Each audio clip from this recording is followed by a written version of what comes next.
Romain Clément, l'homme dont vous allez nous parler, avait lui pour chef quelqu'un qui rêvait d'un empire de 1000 ans. Il n'en a finalement duré que 13, qui était 13 de trop. C'était le Troisième Reich, mais il s'est effondré en 1945. Certains de ses serviteurs lui ont survécu et ont fait parfois des carrières incroyables, comme ce Wernher von Braun qui fait l'objet d'une biographie en bande dessinée, un roman graphique plutôt, de Robin Walter aux éditions des Ronds dans l'eau.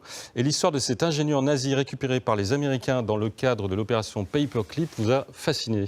Oui, ça m'a beaucoup intéressé parce que von Braun, son nom est évidemment très très connu, mais là ce sont les multiples talents, les multiples visages de cet ingénieur qui sont retracés ici. Scientifique hors pair, inventeur génial, star de l'Amérique, héros de la conquête spatiale et salaud, point d'interrogation.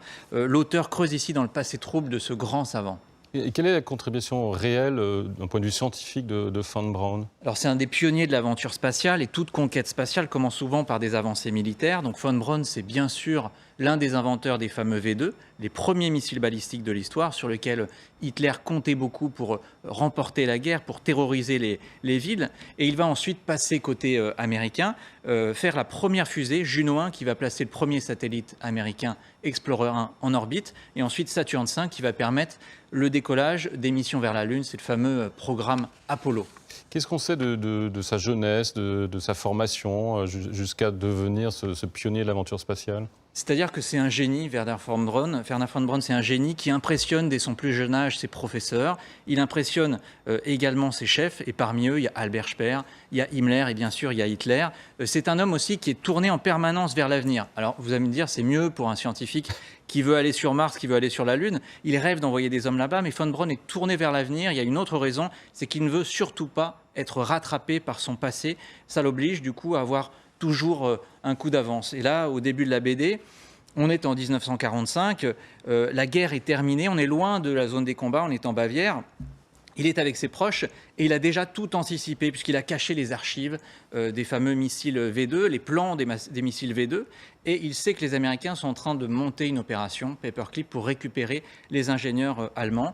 Et lui, il est déjà en négociation avec les services secrets américains. Les Allemands ont perdu la guerre, mais lui, il est en position de force. Il réussit à convaincre les Américains de l'emmener, lui, sa famille et une partie des ingénieurs qui travaillent avec lui. Alors une fois aux États-Unis, il est un peu confiné comme tous nos invités aujourd'hui. Il doit s'imposer et on découvre qu'il est un fin politique, un fin tacticien. Au départ, ils sont dans le Texas et puis après en Alabama. Ils commencent leurs travaux au profit de l'US Army, mais ils sont un peu sous-employés. Les Américains ne sont pas très à l'aise. Ils n'ont pas envie que l'opinion publique découvre qu'il y a des ingénieurs nazis qui travaillent pour l'armée américaine. Mais il va réussir petit à petit à placer ses pions. D'abord, le contexte de la guerre froide lui est favorable. Et puis ensuite, il arrive à se placer au centre du jeu parce qu'il surmonte un peu tous les obstacles, les petites guerres de clochers entre l'armée de terre, lui il travaille pour l'US Army, et la Navy, toujours au centre du jeu. Et comment fait-il pour s'imposer et devenir une sorte de héros de l'Amérique? Il a compris quelque chose, von Braun, c'est que l'Amérique raffole des figures d'incarnation des héros, et il veut revenir au premier plan, il rêve d'aller dans l'espace, d'envoyer du monde sur la Lune et vers Mars, mais l'espace au début n'est pas toujours la priorité des politiques, en particulier d'Eisenhower, et la stratégie de von Braun, c'est de peser dans l'opinion, de convaincre les Américains d'encourager les politiques à faire de l'espace une priorité.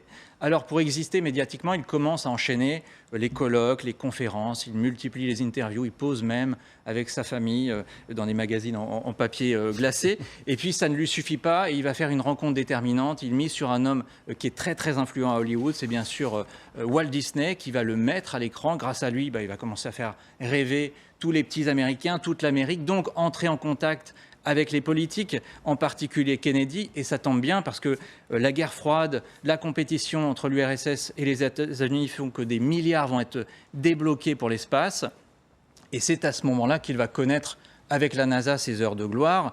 Il est aux premières loges le 16 juillet 1969, lorsque va décoller pour 4 jours de voyage vers la Lune la fusée américaine avec Neil Armstrong, Buzz Aldrin et Michael Collins. Mais à aucun moment son passé nazi ressurgit, c'est quand même extraordinaire. Alors c'est une star, c'est une icône, il y a même des statues de lui aux États-Unis. Chaque conférence de presse, parce qu'il voyage beaucoup, il y a toujours des questions qui le mettent un petit peu en danger. Il est questionné sur son passé trouble parce que Wernher von Braun a eu la confiance d'Hitler, il a été décoré de la Croix de Fer, il a été reçu plusieurs fois par Hitler, y compris dans la tanière du loup.